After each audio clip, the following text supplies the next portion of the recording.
আমরা এখন বিধান ময়দানে আছি। দেখতে পাচ্ছি যে ফুল মেলার প্রস্তুতি কিন্তু ইতিমধ্যেই শুরু হয়ে গেছে, যে সাজ সরঞ্জাম এসে পৌঁছিয়েছে এবং বাঁশের প্যান্ডেল শুরু হয়েছে।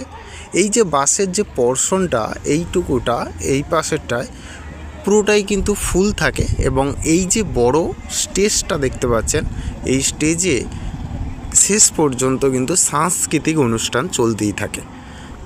এই যে বাঁশের এই পাশের পোর্শনটা, যে এত বড় মাঠ দেখতে পাচ্ছি আমরা, এই এত বড় মাঠ জুড়ে কিন্তু নাগরদোলা থাকবে এবং গোটা খাবার দোকান এবং বিভিন্ন কেনাকাটির দোকান থাকবে।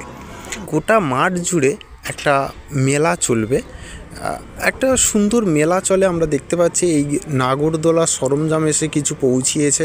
এই গোটাটাই কিন্তু নাগরদোলা, অনেক নাগরদোলা এসে বসে এবং দোকানদানি প্রচুর। এখানে মাঠের কোনো জায়গা অংশ ফাঁকা থাকে না, গোটাটাই দোকানদানিতে ভর্তি হয়ে যায় এবং নাগরদোলা থাকে।